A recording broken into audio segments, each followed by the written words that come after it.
Well, and on the issue of immigration, Steven Woolfe is with us as well. He's a former MEP, he's a migration expert, he's director of the Centre for Migration and Economic Prosperity. What do you make, Stephen, of the tussle, I suppose, within the Conservative Party about leaving the European Convention on Human Rights? Just explain that to us in terms of the point I was making, perhaps you heard it a second ago, on the issue of Germany, for example, which is in the ECHR, is within the EU, but seems to be able to toughen up its migration laws. Why can't we? OK, well, let's take a first positive step that both, as Sir John has said, Robert Jenrick and Kemi Badenoch have accepted that immigration needs to be deeply controlled and that they are going to take that as a key issue. I think that's really a strong argument. Both of them had a positive conversion. And I think Robert's time in the Home Office has made him recognise as a lawyer how difficult it is to move without the ECHR. And the ECHR needs to be something that we leave, and something I've campaigned on as a lawyer myself for the previous 10 years.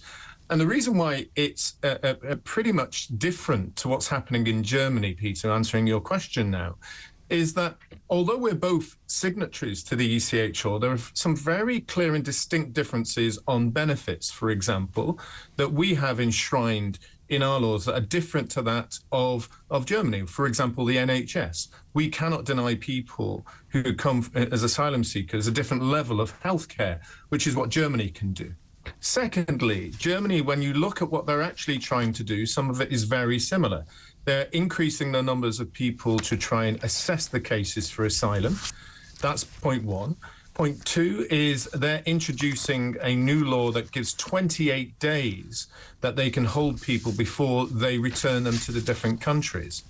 And where we have a problem, which they've not got in Germany, is where ECHR has come into our common law. And what I mean by that is that through the Human Rights Act, we have enacted legislation and the decisions of judges in the ECHR, and it goes directly into our law. Germany has much more flexibility on that because it's not a common law based system. It has to come down from the legislation, and they've not enacted all the decisions of the ECHR judges in their law. And that's why they can get rid of people much more simply, i.e. it points to the fact we should leave the ECHR. I want to ask you about another suggestion. This was made in the House of Lords by Ralph Lucas, Lord Lucas. He is a hereditary peer, and he has suggested that drones could be used to puncture people smuggler boats in France. This is before they make the treacherous journey across the English Channel. Is this just pie in the sky from a hereditary peer? What do you make of it?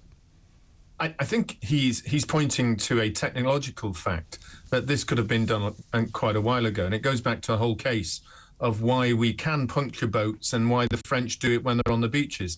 The difficulty that the government faced, and I saw this when we were kind of discussing issues with the Home Office about why this policy wasn't being enacted by ourselves, and that's because government lawyers pushed back to the government and said that you could end up having people in the military or border force who did this sued under the rules of the ECHR again, and as enacted into the common law for actually manslaughter, notwithstanding the fact, Peter, that there is a very clear law of the sea, SOLAS, that enables ourselves to push the boats back to France if we want.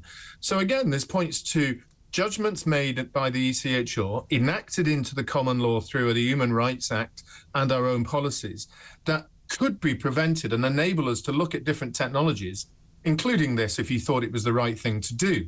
But we can't do it whilst we're membership of the ECHR. And that key distinction will be a very clear point between Kemi Badenoch and Robert Jenrick when they come to discussing this on the hustings. Stephen, thank you. Steven Woolfe there, who is the director of the Centre for Migration and Economic Prosperity. Thanks to him. Thanks also